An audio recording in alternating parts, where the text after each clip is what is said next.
إن الحمد لله نحمده ونستعينه ونستغفره ونعوذ بالله من شرور أنفسنا ومن سيئات أعمالنا من يهده الله فلا مضل له ومن يضلل فلا هادي له وأشهد أن لا إله إلا الله وحده لا شريك له وأشهد أن محمدا عبده ورسوله يا أيها الذين آمنوا اتقوا الله حق تقاته ولا تموتن إلا وأنتم مسلمون يا أيها الناس اتقوا ربكم الذي خلقكم من نفس واحدة وخلق منها زوجها وبث منهما رجالا كثيرا ونساء واتقوا الله الذي تساءلون به والأرحام إن الله كان عليكم رقيبا يا أيها الذين آمنوا اتقوا الله وقولوا قولا سديدا يصلح لكم أعمالكم ويغفر لكم ذنوبكم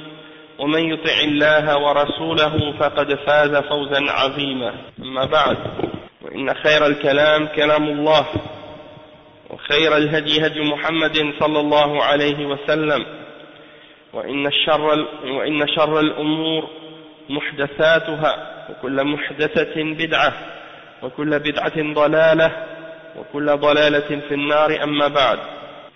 Donc on va commencer aujourd'hui l'explication du hadith numéro 50 dans les 40 hadiths, dans l'explication des 40 hadiths, non pardon. Aujourd'hui, donc c'est le cours numéro 50 dans l'explication des 40 hadiths de l'imam al-Nawawi. Et aujourd'hui, on va expliquer le hadith numéro 42. الحديث الثاني والأربعون عن أنس بن مالك رضي الله عنه قال سمعت رسول الله صلى الله عليه وسلم يقول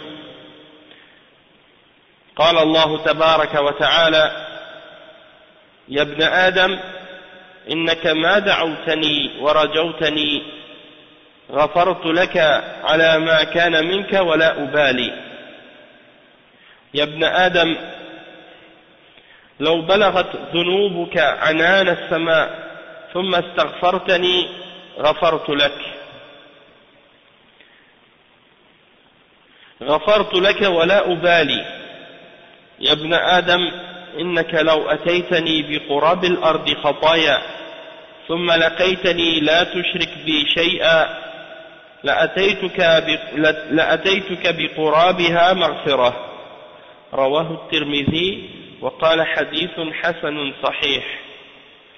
Donc l'imam al-Nawawi rahimahullah, il mentionne dans le hadith numéro 42, c'est un hadith rapporté selon Anas ibn Malik radiyallahu anhu.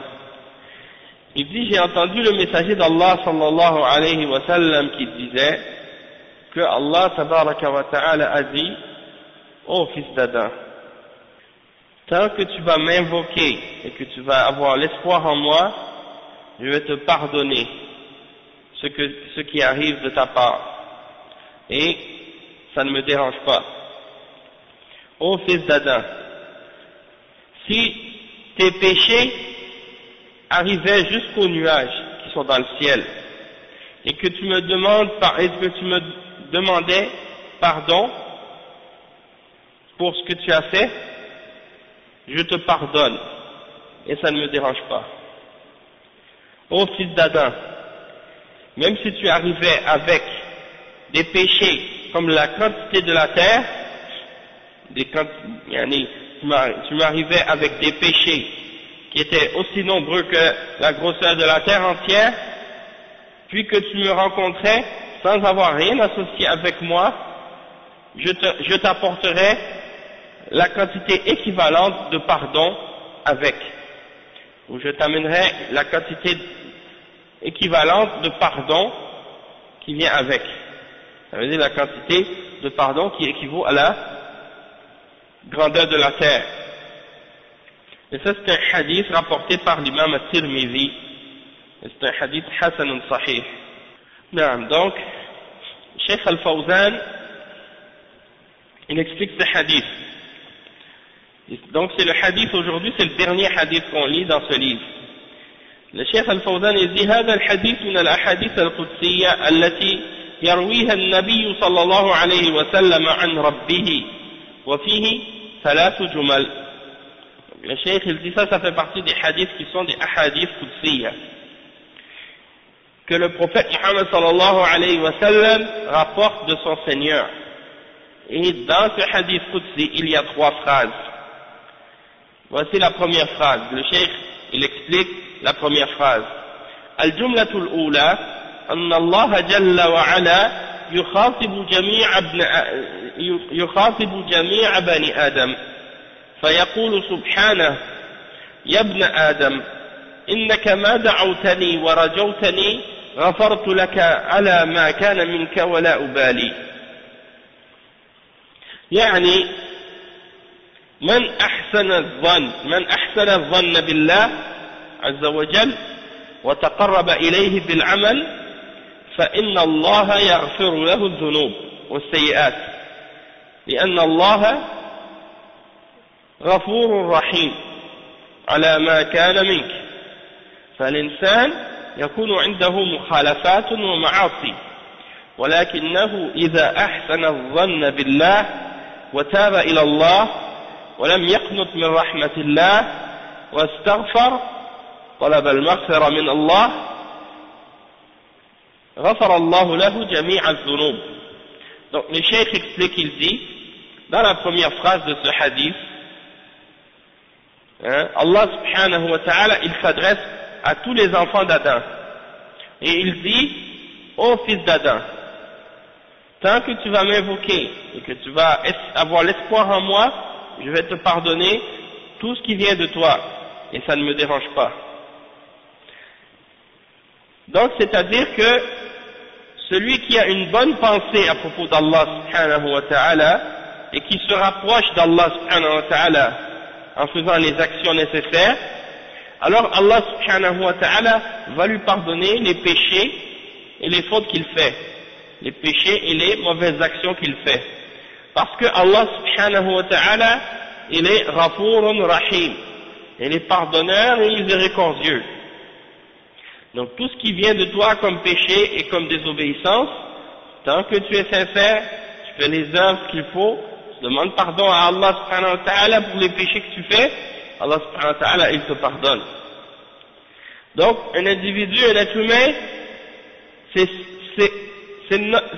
normal qu'il va faire des choses qui sont en contradiction avec les ordres d'Allah subhanahu wa ta'ala et qu'il va avoir des péchés, qu'il va commettre des péchés. Ça, c'est certain. C'est certain qu'il va commettre des péchés et qu'il va faire des choses contraires à l'islam. Mais, si il a une bonne pensée à propos d'Allah subhanahu wa ta'ala, il pense du bien d'Allah subhanahu wa ta'ala, et qu'il se repent à Allah subhanahu wa ta'ala pour le péché qu'il a commis, et qu'il ne perd pas l'espoir en la miséricorde d'Allah subhanahu wa ta'ala, et qu'il demande pardon, c'est-à-dire qu'il recherche d'Allah subhanahu wa ta'ala le pardon pour ses péchés, il demande à Allah subhanahu wa ta'ala le pardon pour ce qu'il a fait, Allah subhanahu wa ta'ala va lui pardonner tous les péchés. Allah subhanahu wa ta'ala va lui pardonner tous les péchés sans exception.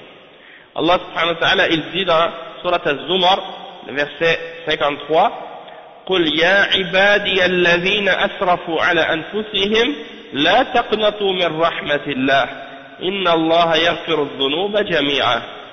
هذا فيه حث للإنسان على أن يتوب إلى الله ولو عظمت ذنوبه ولا يقول هذا ذنب لا يغفره الله بل الله تبارك وتعالى يغفر جميع الذنوب فيتوب إلى الله عز وجل ويبادر والله سبحانه غني كريم لا يضره شيء ولا ينقص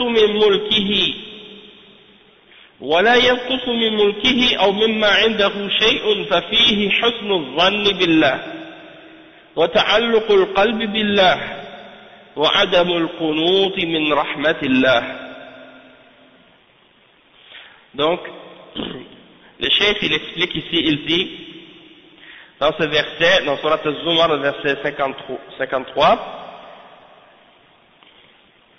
dis ô Muhammad à mes serviteurs, qul, dis, c'est-à-dire que Allah subhanahu wa ta'ala, il ordonne au prophète Muhammad sallallahu alayhi wa sallam de s'adresser à tout le monde, à tous les êtres, à tous les hommes, tous les serviteurs d'Allah subhanahu wa ta'ala.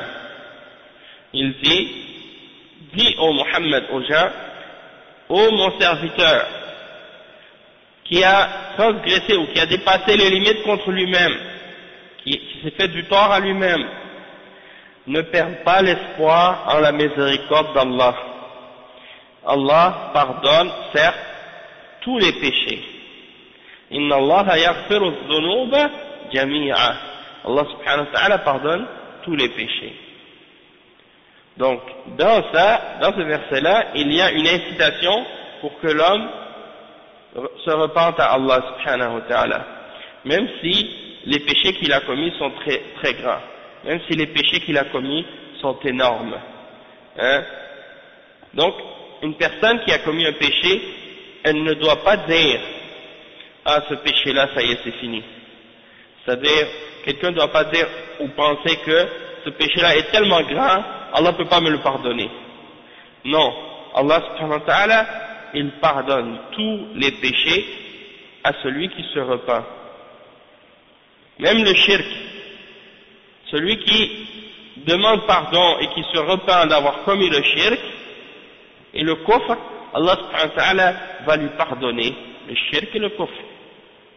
D'accord? Donc celui qui demande pardon et qui s'est repenti, Allah subhanahu wa ta'ala va lui pardonner. Wa alaykum salam wa rahmatullahi wa barakatuh. Allah subhanahu wa ta'ala va lui pardonner tous les péchés sans exception. Donc quelqu'un ne doit pas se dire, ah non, ce péché-là, Allah ne va pas le pardonner. Au contraire même, il doit se précipiter et se dépêcher à demander pardon à Allah subhanahu wa ta'ala. Et Allah subhanahu wa ta'ala, il est riche, il est al-ghani, celui qui se suffit à lui-même, il n'a besoin de rien, il est riche en lui-même, et il est généreux également, il est noble et généreux, et il n'y a rien qui peut le nuire, peu importe le péché que tu as fait, ça ne peut pas nuire à Allah subhanahu wa ta'ala. Donc pense pas ou ne t'imagine pas qu'en ayant commis le péché que tu as commis, tu as fait du tort à Allah subhanahu wa ta'ala, ou que tu as diminué Allah subhanahu wa ta'ala en quoi que ce soit dans son royaume. Parce que le cheikh il dit, il n'y a rien qui peut diminuer Allah subhanahu wa ta'ala dans son royaume.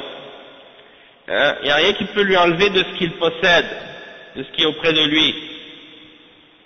Donc, il y a dans ça le fait d'avoir une bonne pensée à propos d'Allah subhanahu wa ta'ala et de d'accrocher notre cœur à Allah subhanahu wa ta'ala, et de ne pas perdre espoir en la miséricorde d'Allah subhanahu wa ta'ala, parce que le cheikh il dit وَأَنَّ الْإِنسَانَ لَا يَتَعَاظَمُ ذَنْبًا عَلَى التَّوْبَةِ, c'est-à-dire quelqu'un ne doit pas s'imaginer qu'un péché est trop grand pour qu'on puisse s'en repentir, parce que Allah subhanahu wa ta'ala pardonne tous les péchés. Donc ça c'est l'explication de la première partie de ce hadith Qudsi, la première phrase dans ce hadith Qudsi. Et donc comme le cheikh l'a expliqué, il ne faut pas perdre l'espoir, peu importe la grandeur du péché que tu as commis. Allah subhanahu wa ta'ala, il pardonne tous les péchés à celui qui demande pardon. الجملة الثانية قال جل وعلا bon الجملة الثانية قال جل وعلا يا ابن آدم لو بلغت ذنوبك عنان السماء ارتفعت من الكثرة حتى تبلغ السحاب ثم استغفرتني غفرت لك ولا أبالي. هذا فيه أن التوبة تجب ما قبلها من الذنوب مهما كثرت الذنوب وتعاظمت ولو تراكمت وارتفعت إلى عنان السماء فإنها تهدمها التوبة الصحيحة المستوفية لشروطها. Donc le cheikh explique que dans la deuxième phrase de ce hadith, Allah subhanahu wa ta'ala il dit: ô fils d'Adam, même si tes péchés avaient atteint les cieux, c'est-à-dire les nuages dans le ciel, et le cheikh explique, il dit, même si tes péchés s'étaient élevés jusqu'à toucher les nuages, tellement ils sont nombreux, et ensuite le hadith continue en disant, puis que tu m'as demandé pardon, je te pardonnerai, et ça ne me dérange pas. C'est-à-dire, peu importe, même si tes péchés arrivent jusqu'au ciel, jusqu'au nuage, et tu demandes pardon à Allah, Allah il te pardonne. Hein?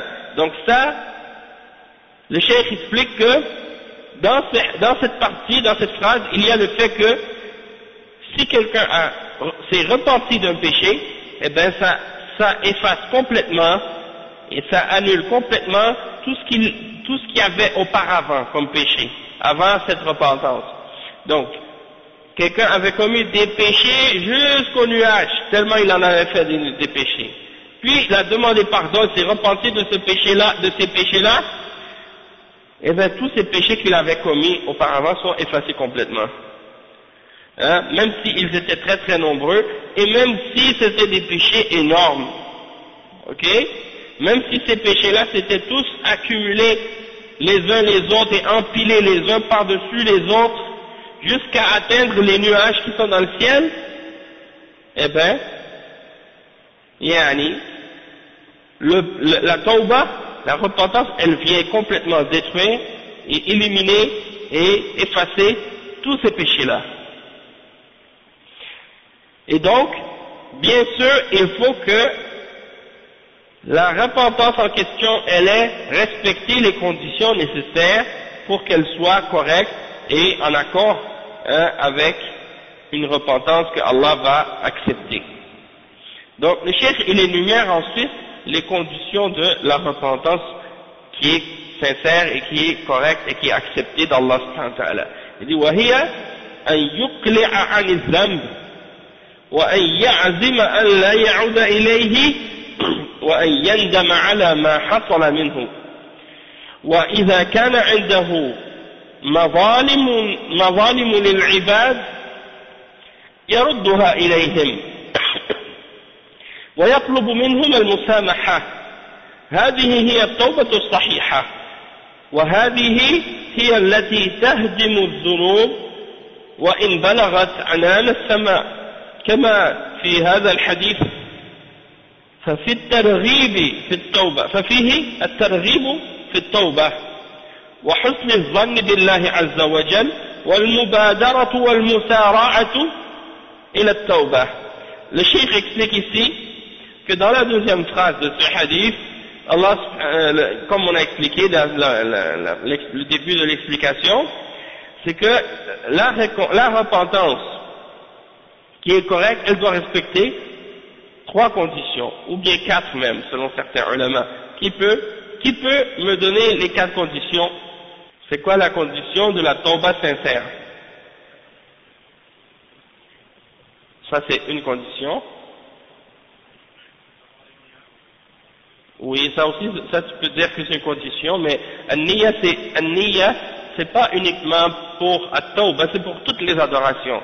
C'est sûr que si quelqu'un il fait la tauba pas pour Allah, c'est sûr que ça ne sera pas accepté sa tauba. Il y a des gens peut-être que par exemple ils vont faire tauba parce qu'ils se sont fait prendre dans le péché qu'ils faisaient. Et là ils se repentent pas pour Allah, mais parce que il a honte, il s'est fait prendre. Donc peut-être que dans ce cas-là sa repentance sera moins sincère. Mais en principe quelqu'un il doit se repentir pour Allah seul. Donc niyya, certains ulama ils la mentionnent comme condition, mais c'est pas tous les ulama qui la mentionnent. Pourquoi ils la mentionnent pas? Certains ulama ne le mentionnent pas parce que c'est déjà connu que l'intention fait partie de toutes les intentions, de toutes les adorations. C'est-à-dire toute adoration doit être faite avec la bonne intention pour être valable et acceptée, comme on l'a appris dans le premier hadith de ce livre. Innamal a'malu binniyat. Donc ça c'est l'intention. Après ensuite, quelles sont les autres conditions? Nadam en arabe, c'est-à-dire d'avoir des regrets, d'avoir les remords d'avoir commis ce péché-là. Ça c'est une des plus grandes conditions de la repentance. T'en connais une, Hassan? Je suis sûr que t'en connais. Exactement. C'est d'avoir la ferme détermination de ne plus refaire ce péché-là. Ça fait 3 là. Hein? Et puis, ça c'est quand c'est des péchés qui concernent uniquement un individu et lui-même avec Allah, dans le sens que ce péché-là qu'il a commis, c'est un péché qu'il a fait entre lui et Allah. Mais quand il y a une autre personne qui est comprise dans le péché, dans le sens qu'il a fait du tort à une personne, à une tierce personne, c'est-à-dire il a désobéi à Allah en faisant du tort ou en faisant une injustice à quelqu'un, comme par exemple il a volé quelqu'un, de l'argent à quelqu'un ou quoi. Donc dans des cas comme ça, c'est ça, il doit réparer la faute qu'il a commise envers cette personne. Donc ça c'est une 4e condition, que si quelqu'un a fait un péché et que ce péché-là comprend une autre personne, qu'il a fait une injustice envers quelqu'un, alors il doit remettre ou réparer l'injustice qu'il a fait à cette personne-là. Et ça c'est une condition pour la repentance. Et barakallahu fik. Donc le frère il mentionne une bonne question, c'est quand est-ce qu'il faut faire une tauba en public. Une tauba en public ou général, c'est dans le cas où quelqu'un a commis un péché ou une faute dans quelque chose qui a un intérêt général ou public. Ok? Et en particulier lorsque c'est quelque chose qui a rapport avec les questions de religion. Si par exemple un individu est connu pour suivre une innovation ou une bid'a, ou appeler à des croyances de kufr ou de shirk, ou des choses qui sont contraires à l'islam, ou bien il fait partie d'une secte, comme je disais donc, si quelqu'un fait partie des groupes ou des croyances qui sont contraires au fondement de l'islam, il appelle au kufr, il appelle au shirk, il appelle à une bid'a, hein, et il fait ça publiquement, hein, et il est connu pour ça, soit il a écrit des livres, ou bien il a fait des conférences, ou bien il a parlé à la télévision, ou bien il a écrit ça dans les journaux, il a atteint beaucoup de gens avec ses fausses idées ou ses fausses croyances, et qu'il veut se repentir. C'est pas suffisant pour lui de dire je reviens de mon péché ou je me repens à Allah, non. Il doit corriger ce qu'il a fait comme injustice et comme péché et comme propagation de l'égarement ou de fausses croyances, et il doit clarifier la vérité et réfuter qu'est-ce qu'il a fait de mal, corriger tout ce qu'il a fait de corruption et de désordre et de mal auparavant, pour que sa repentance soit valable. Et la preuve de ça, c'est le verset dans Surat Al-Baqarah, dans lequel Allah subhanahu wa ta'ala il dit إِلَّا الَّذِينَ تَابُوا وَأَصْلَحُوا وَبَيَّنُوا فَأُولَئِكَ أَتُوبُ عَلَيْهِمْ وَأَنَا التَّوَّابُ الرَّحِيمُ. Parce que ça c'est un point que beaucoup de gens ne comprennent pas, ou bien ils négligent ça parce que ils ont pensé que ça rentrait dans les mêmes conditions que la repentance ordinaire pour les autres péchés. En fait, c'est pas un péché, simple péché, comme je te dis, c'est quelqu'un qui est en train d'appeler à l'égarement ou à faire quelque chose qui est comme une bid'a ou des choses de ce genre. Il invite les gens à ça, il fait partie d'une secte ou des choses de ce genre. Donc, c'est dans le verset 160 dans Surat Al-Baqarah. Verset 160 dans Surat Al-Baqarah, Allah subhanahu wa ta'ala, il met comme condition pour la repentance de ces gens-là: إِلَّا الَّذِينَ تَابُوا وَأَصْلَحُوا وَبَيَّنُوا فَأُولَٰئِكَ أَتُوبُ عَلَيْهِمْ وَأَنَا التَّوَّابُ الرَّحِيمُ. C'est-à-dire, excepté ceux qui se sont repentis et qui ont réformé, qui ont corrigé, c'est-à-dire aslahu, c'est-à-dire ils ont corrigé, ils ont réparé le tort qu'ils avaient fait, wa bayyanu, et qui ont clarifié le mal qu'ils faisaient, fa ulaika atubu alayhim wa ana at-tawwab ar-rahim. Il y a des exemples dans des gens qui, parmi des gens de bid'a qui faisaient partie des sectes, des groupes, d'égarements, qui se sont repentis, qui sont revenus à la sunna par la suite. Et lorsqu'ils se sont repentis, ils ne se sont pas uniquement limités à juste dire, par exemple, moi je me repens, ça y est, je reviens de cette bid'a ou de cette secte ou de ce groupe. En plus de ça, ils ont clarifié en écrivant des livres, pour montrer qu'ils sont réellement et sincèrement revenus de la bid'a qu'ils suivaient auparavant. Donc, par exemple, l'imam Abul Hassan al-Ash'ari, il faisait partie des Mu'tazila, puis il s'est repenti. Puis après, il a adopté une voie qui était la voie des gens de Kalam. Il suivait Ibn Kullab. Donc il a suivi Ibn Kullab pendant un certain nombre de temps, parce que c'est tout ce qu'il connaissait à cette époque. Et la méthode des Mu'tazila, comme on le sait, c'est de nier les attributs d'Allah. Donc, quand il était Mu'tazili, il niait les attributs d'Allah. Ensuite, il s'est repenti de la voie des Mu'tazila, il a adopté la voie d'Ibn Kullab, il affirmait quelques attributs, puis il niait le reste. Donc ça, c'est la voie des gens de bid'a parmi les mutakallimin. Mais il croyait que c'était la bonne voie, il connaissait rien d'autre que cette voie-là pour opposer les Mu'tazila à l'époque. Et par la suite, à la fin, il a rencontré des ulama parmi les ulama de Ahl Sunnah qui l'ont aidé à comprendre et qui lui ont enseigné les principes du hadith et d'autres principes de l'aqid de Ahl Sunnah, et puis il s'est complètement repenti à la fin de sa vie.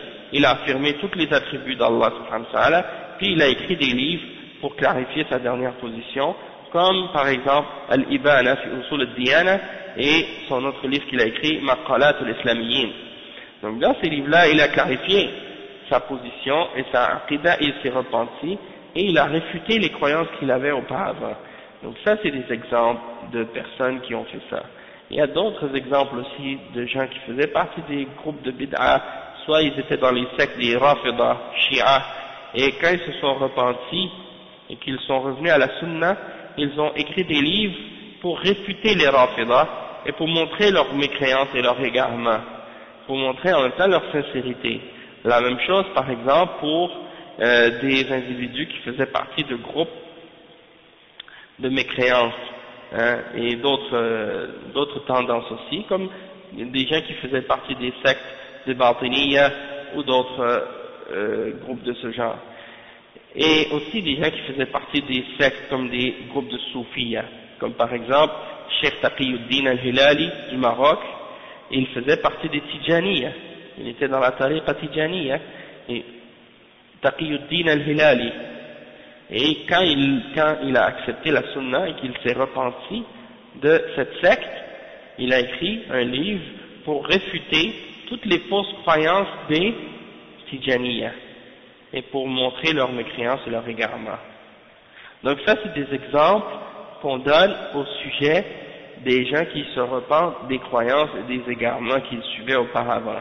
Et la même chose pour des gens, par exemple, qui faisaient partie des groupes, c'est pas des religions nécessairement, mais c'est des groupes de kufr qui enseignent le kufr ou qui suivent des idéologies contraires à l'islam, comme par exemple que ce soit des laïcs ou bien des gens qui sont communistes, ou bien des gens qui étaient francs-maçons et qui sont revenus à l'islam, qui se sont repentis, c'est quelque chose de bien de leur part. Ça c'est s'ils faisaient partie des musulmans, puis c'est-à-dire c'est des gens qui se disaient musulmans, puis qui suivaient ces fausses croyances-là en prétendant être musulmans, et qu'ils invitaient à ces croyances-là, qu'ils faisaient la da'wa à ces idées-là.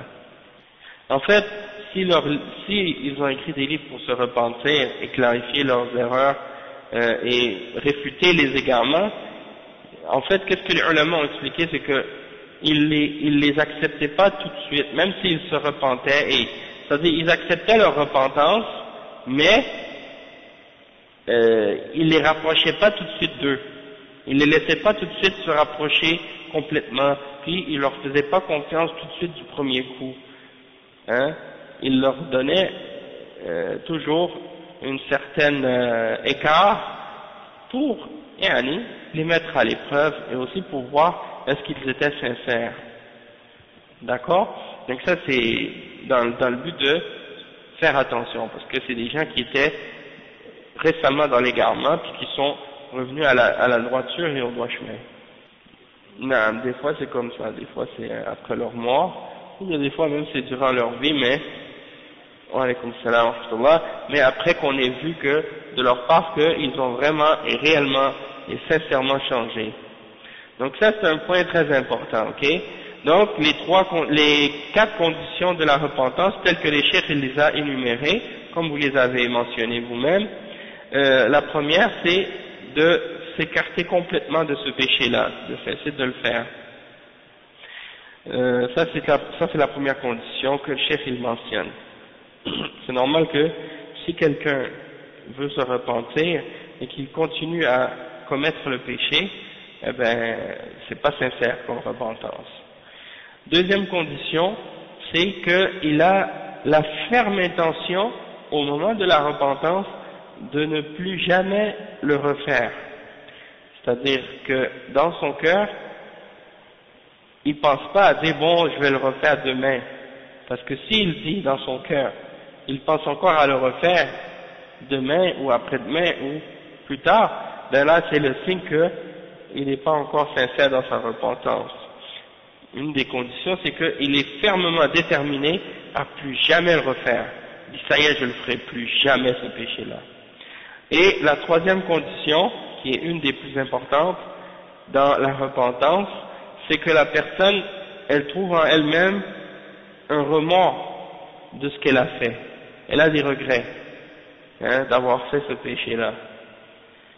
Donc ça c'est très important aussi, parce que si quelqu'un il a commis le péché, puis il demande pardon à Allah subhanahu wa ta'ala, mais il continue à sentir en lui-même le plaisir d'avoir commis ce péché-là, et il n'a pas du tout de remords de l'avoir commis, eh ben sa repentance ne sera pas acceptée. Et ça c'est quand il a commis un péché qui était entre lui et Allah subhanahu wa ta'ala. Mais si ce péché-là implique une troisième personne, comme le cheikh il dit ici, il y avait une injustice qui avait été faite à quelqu'un, dans le sens que par exemple quelqu'un lui avait, il avait par exemple volé à quelqu'un quelque chose, ou il avait insulté quelqu'un, ou il avait parlé dans le dos de quelqu'un, ou des choses de ce genre, eh bien il doit aller réparer le mal qu'il a fait et demander à cette personne de l'excuser pour le mal qu'il lui a fait. Et donc, si la personne respecte correctement ces conditions-là, alors sa repentance sera correcte, sera acceptée par Allah subhanahu wa ta'ala, et c'est de cette repentance-là qu'on parle lorsqu'on dit qu'elle détruit complètement les péchés, même si ces péchés-là avaient atteint les nuages dans le ciel, comme c'est mentionné dans le hadith qu'on est en train de lire aujourd'hui. Et il y a dans ça quelque chose qui motive le croyant, il l'incite à la repentance. et à avoir une bonne pensée à propos d'Allah subhanahu wa ta'ala, et à se précipiter et à courir vers la repentance. Et comme un frère m'avait posé la question à ce sujet il y a peut-être la semaine passée je crois, il y a un frère qui est venu, il me posait la question en disant qu'est-ce qui arrive si quelqu'un commet un péché, puis qu'il se repent de ce péché-là, puis qu'après quelque temps, plus tard, il refait encore le même péché. Est-ce que sa repentance était valable?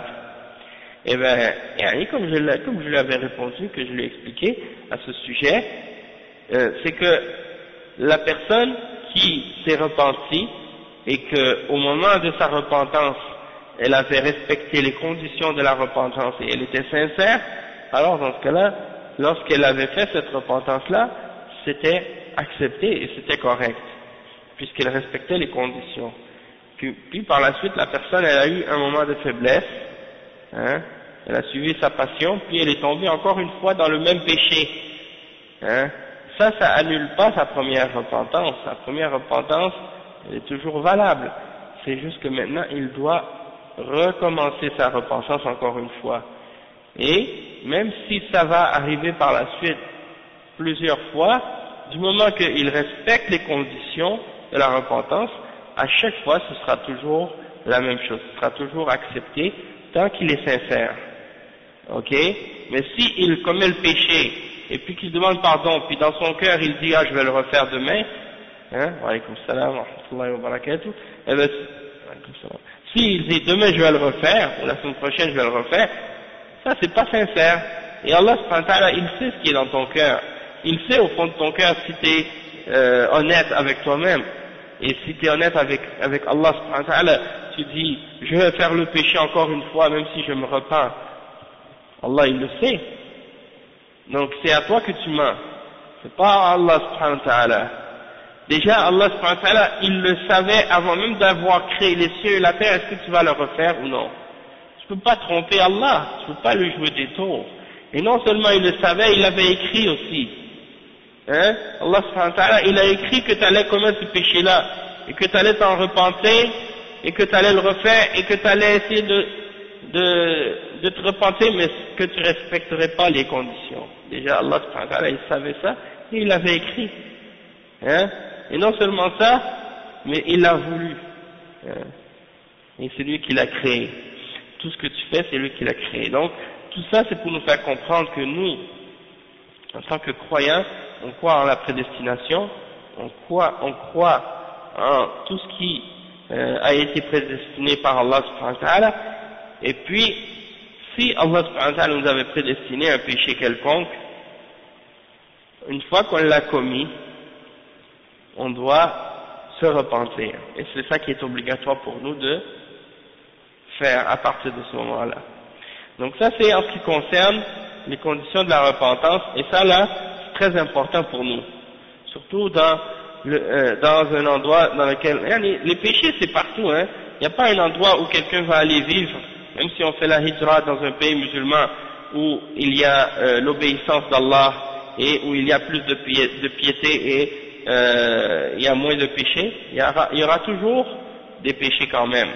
Donc peu importe où on est, c'est sûr qu'il faut toujours se repentir, hein, toujours. Et il y a un livre que je lisais une fois de Ibn Taymiyyah rahimahullah qui parle de l'istighfar et tout ça, subhanallah, et il y a des degrés même de repentance qu'il mentionnait dans ce livre-là, c'est encore plus grave, encore plus spécifique, plus précis. Ibn Taymiyyah, si je me souviens bien, il y a un passage que j'avais lu, il parlait de se repentir d'avoir abandonné des choses recommandées, ou de ne pas avoir fait des choses recommandées. Subhanallah. Alors que c'est même pas un péché, hein. Mais, donc c'est un exemple de paroles ou de citations que tu lis dans certains livres comme ça, comme Ibn Taymiyyah, il le mentionne parfois. Il y a des degrés encore plus spécifiques dans ces questions de repentance aussi. Hein. Mais ça, c'est les règles de base là qu'on est en train d'expliquer pour que tout musulman puisse Inch'Allah, rencontrer Allah alors qu'Allah est satisfait de lui.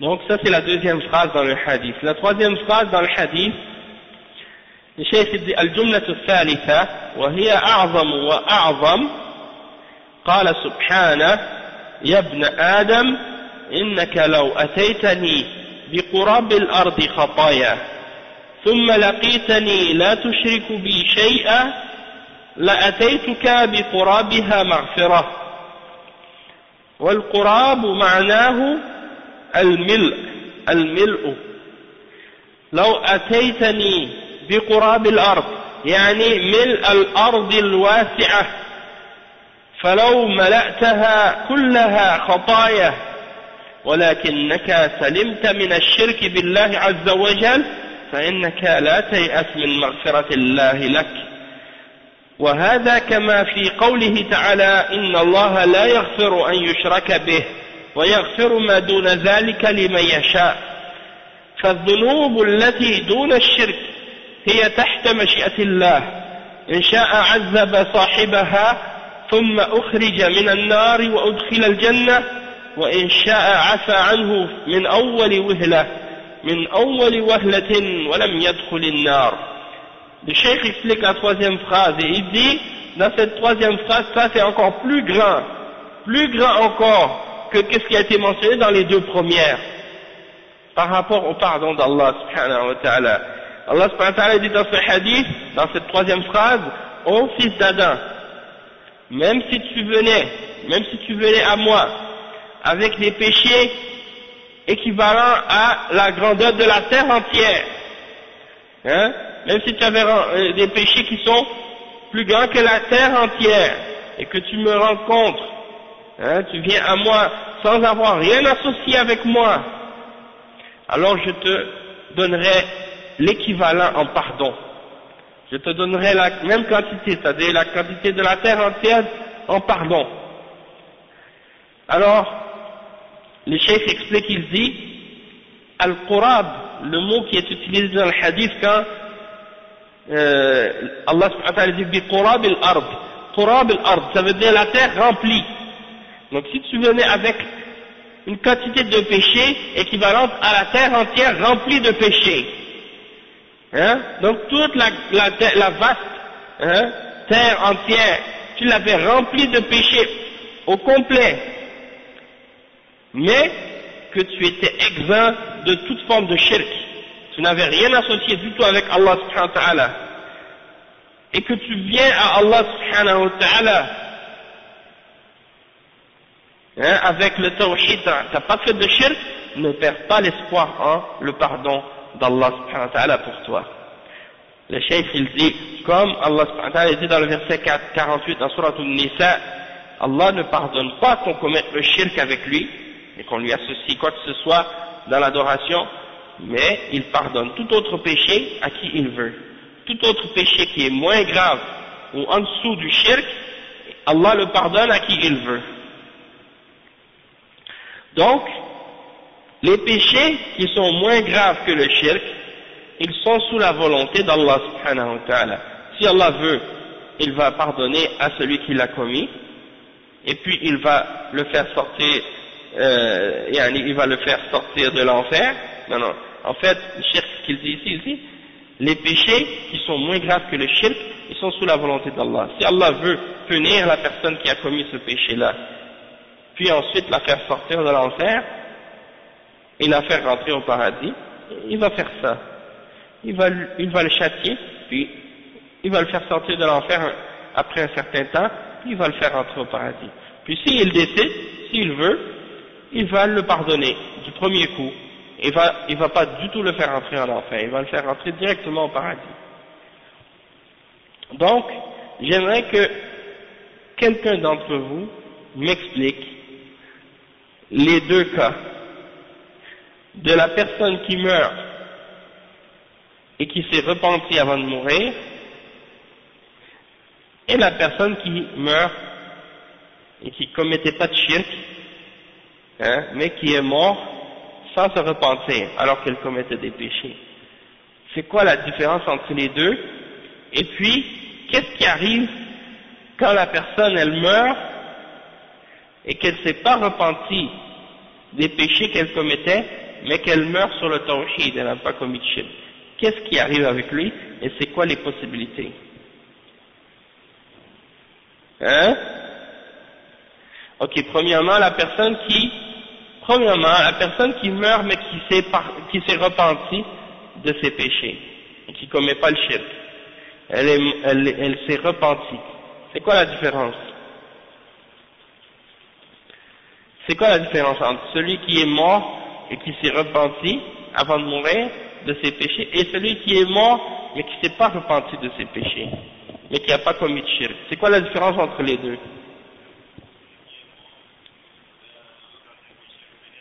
Exactement, non.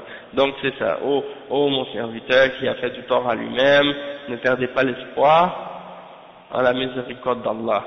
Ça c'est le verset, dans Surat al-Zumar, le verset 53. Donc ça c'est celui qui meurt et qui s'est repenti. Az-Zumar. Hein? Lui, il est mort et il s'est repenti à Allah subhanahu wa ta'ala. Allah lui pardonnera ses péchés. Alaykoum salam wa rahmatullah. Même s'il avait commis le shirk, il s'est repenti avant de mourir du shirk, il rentre au paradis, Inch'Allah. C'est ta dernière position? C'est-à-dire, tu veux pas essayer une autre fois de répondre une autre réponse que ça? D'accord, barakallahu fik. Donc, la personne qui meurt sans s'être repenti du péché qu'il a commis, ok, et mais il n'a pas fait de shirk, il est mort sur le tawhid, il n'a pas fait de shirk, mais il a fait des grands péchés, et il ne s'est pas repenti de ces grands péchés-là. Comme tu as dit en deuxième, et c'est ça la bonne réponse, il est sous la volonté d'Allah subhanahu wa ta'ala. Si Allah veut, qu'est-ce qu'il va faire? Il va le punir par sa justice et il va rester en enfer. Seul Allah sait combien de temps il va rester. Puis, après ça, il le fait sortir de l'enfer et il le fait rentrer au paradis. Sinon, Allah subhanahu wa ta'ala peut décider également de lui faire miséricorde par son pardon et de le faire rentrer directement au paradis sans jamais qu'il entre en enfer. Hein? Khair, Inch'Allah. Donc, maintenant, je pense que vous avez bien compris. Puis cette question-là, c'est très important de la comprendre parce que ça fait partie des fondements de la aqidah de Ahl Sunnah wal Jama'a au sujet des gens, des gens qui commettent les grands péchés. Lorsqu'ils meurent, c'est quoi leur situation et où est-ce qu'ils vont. Et c'est un des points importants sur lesquels les Khawarij et les Mu'tazila ont dévié. Les Khawarij, ils disent non, si tu meurs en commettant un grand péché, c'est éternellement en enfer, puis tu restes pour toujours, ça y est. Hein? Tu vas pas jamais sortir de l'enfer si tu es rentré, et puis quand tu es mort, quand tu as commis un grand péché, tu es kafir, tu sors de l'islam. Ça c'est les Khawarij. Les Mu'tazila, eux, quand tu fais un grand péché, ils disent non, c'est ni kafir ni mu'min.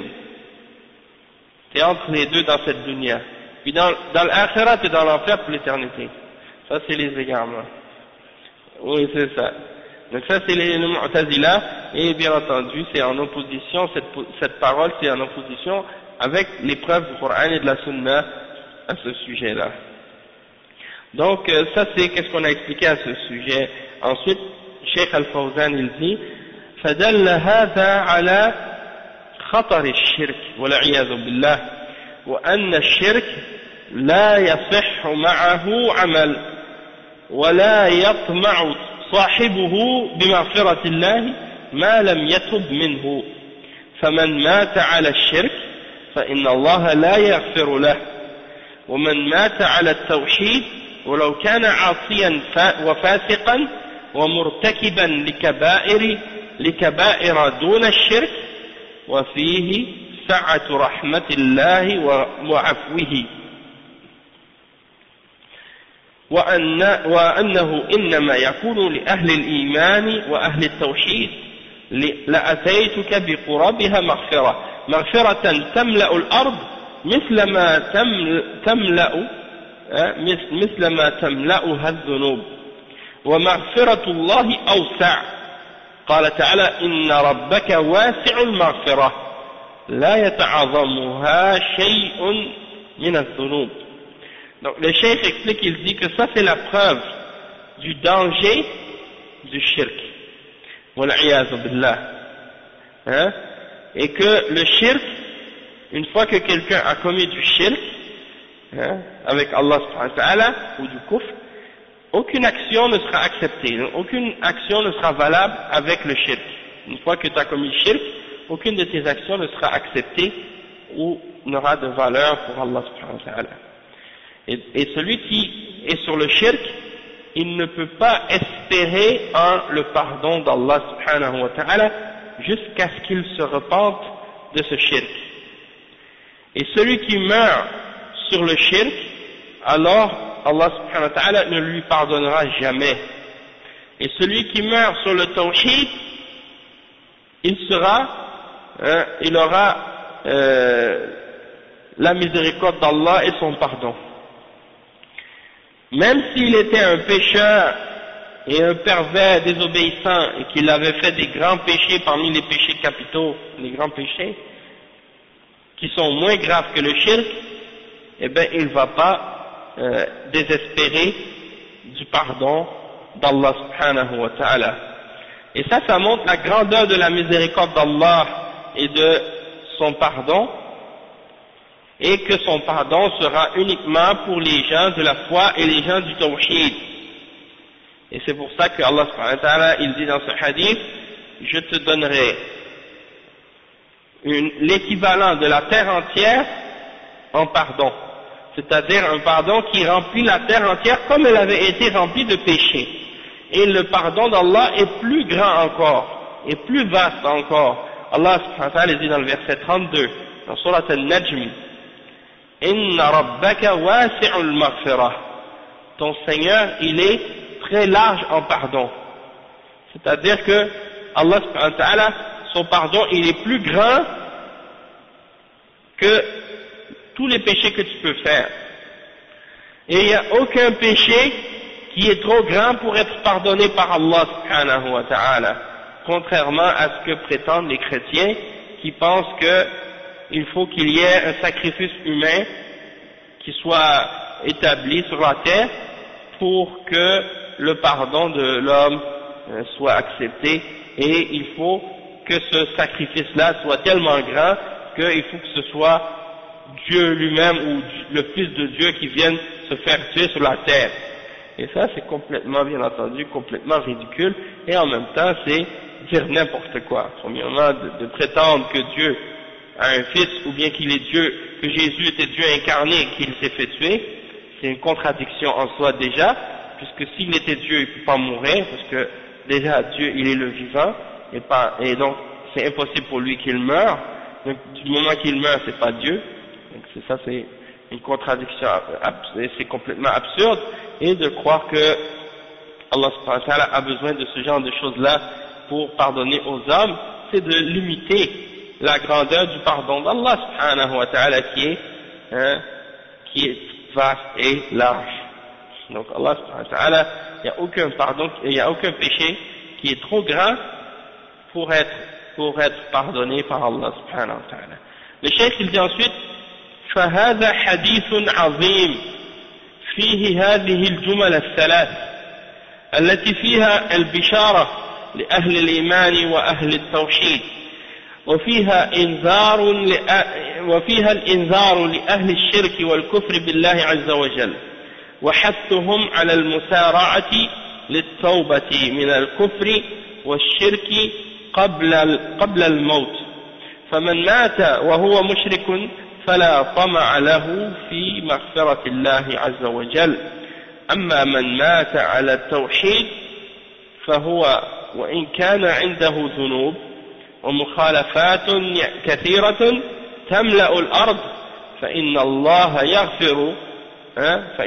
يغفر له بتوحيده لله عز وجل وبراءته من الشرك، فهذا فيه فضل التوحيد وما يكفر من الذنوب وفيه خطر الشرك وفيه الحث على المبادرة بالتوبة وفيه سعة مغفرة الله عز وجل وأنها تسع الذنوب جميعا كما قال تعالى إن الله يغفر الذنوب جميعا إنه هو الغفور الرحيم وصلى الله على نبينا محمد وعلى آله وصحبه وسلم.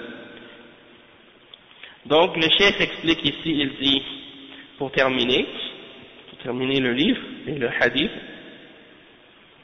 il dit ce hadith est un très grand hadith et dedans il y a 3 phrases et dans ces phrases il y a une annonce, une bonne nouvelle pour les gens de la foi et les gens du tawhid et il y a un avertissement pour les gens du shirk et les gens du kufr qui ont fait le shirk et le kufr avec Allah subhanahu wa ta'ala pour les inciter à se repentir de leur kufr et de leur shirk avant la mort.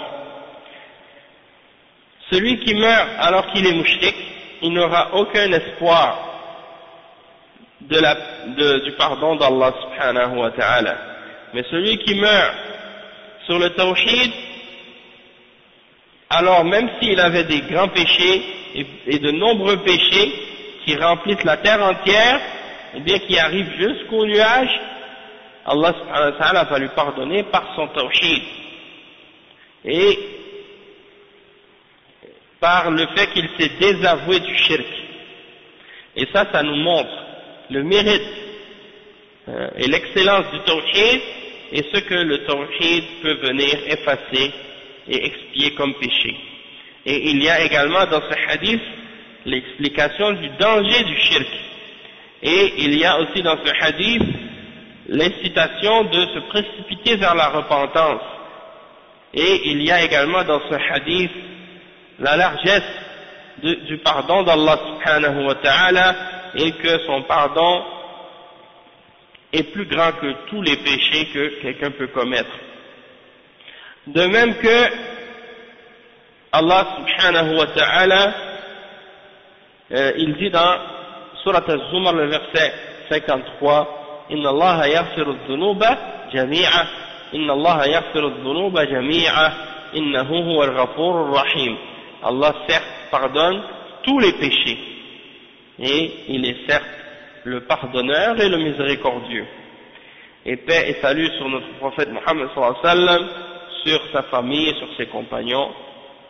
Et le cheikh il explique aussi, il dit donc par rapport à toutes ces questions du kufr et du shirk, et que quelqu'un qui commet le kufr et le shirk, s'il meurt là-dedans, il n'a pas d'espoir de rentrer au paradis.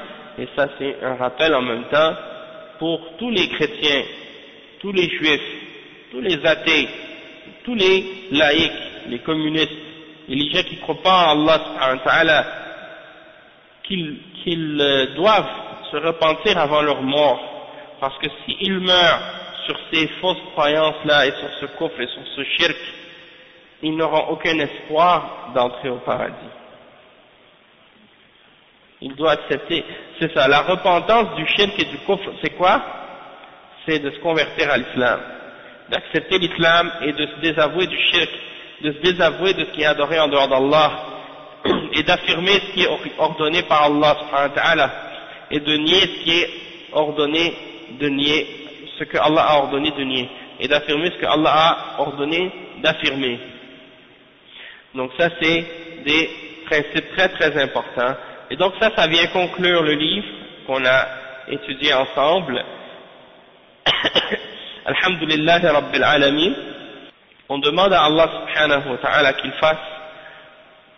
nous fasse profiter de tout ce qu'on a appris ensemble dans ce livre-là, des paroles du prophète Muhammad sallallahu alayhi wa sallam et des paroles d'Allah subhanahu wa ta'ala et des paroles du Cheikh Salih al-Fawzan et des ulama de l'islam, et qu'il écrive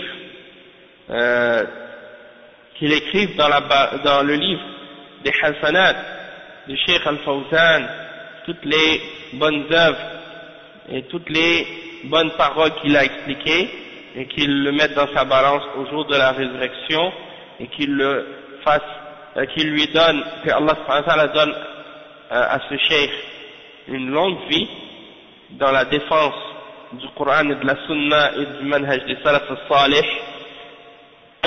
qu'il l'augmente en force, en foi et en sincérité, et qu'il nous permette de nous rapprocher de lui dans cette dunya par le fait qu'on puisse aller le retrouver et étudier avec lui, hein, profiter de sa science, Inch'Allah, si c'est possible.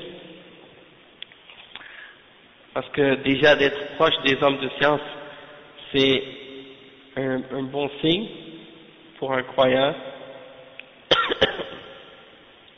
Et parmi les signes que, comme les ulama ont expliqué, parmi les conséquences des péchés, c'est que les gens sont coupés de la science et des hommes de science. Donc Allah subhanahu wa ta'ala nous préserve de ces conséquences, de ces mauvaises conséquences de nos péchés. Et donc on demande à Allah subhanahu wa ta'ala de donner au cheikh, pour terminer, Jannat al-Firdaus al-A'la, de le ressusciter avec les prophètes et les siddiqin, les shuhada et les salihin. Et également on demande à Allah subhanahu wa ta'ala d'augmenter notre compréhension de l'islam et de faire en sorte qu'on applique la connaissance qu'on a appris, qu'on le mette en application et qu'on invite les gens à appliquer également et à apprendre cette science, qu'on soit des gens qui invitent à la religion d'Allah avec la sagesse, la bonne exhortation. Et donc, Inch'Allah, il faut comprendre que ça c'est un petit résumé comme sharh. Il y a des explications ou des commentaires de ce livre qui sont plus approfondis encore. Donc ça c'est juste pour si on veut, comme les débutants. Il y a d'autres shuruh plus avancés, plus compliqués. Donc je vous incite à faire des efforts pour le mémoriser, ces hadiths, pour bien les apprendre et les comprendre comme il faut. Et puis aussi, plus tard, par la suite, si vous avez plus de compréhension et de motivation, de lire d'autres shuruh, comme le sharh du Cheikh Ibn Uthaymin, le sharh du Cheikh Salih al-Sheikh, le sharh de l'imam Ibn Rajab al-Hanbali, qui est un des meilleurs, sinon le meilleur sharh de ces hadiths-là. Et il a rajouté encore 8 hadiths à la suite de ceux-là. Donc, si vous êtes motivé, allez-y, faites des efforts, essayez d'apprendre l'arabe aussi, c'est très important, si vous pouvez. Et soyez assidus au Durus, parce que demain, Inch'Allah, on commence un nouveau livre. Inch'Allah, c'est Masail al-Jahiliya, de l'imam Muhammad ibn Abdul Wahhab, avec le sharh de Cheikh Salih al-Fawzan. Hein? On l'a jamais fait. Et on a commencé, je l'ai commencé en France, on est arrivé au cours numéro 11. Et on a fait quelques points jusqu'à maintenant. Donc qu'est-ce qu'on va faire? On va continuer. Qu'est-ce qu'on a déjà commencé? Et de toute façon, c'est un livre qui est très clair, très simple. Même si on commence en plein milieu, vous allez pouvoir suivre tout ce que vous avez manqué, ça ne va pas vous enlever la compréhension, Inch'Allah. Puis je vous incite en même temps de télécharger les cours qui ont déjà été faits, les 11 premiers cours en France qu'on a fait, et de les écouter. Comme ça, vous allez être capable de savoir tout ce que vous avez manqué auparavant. Masail al-Jahiliya.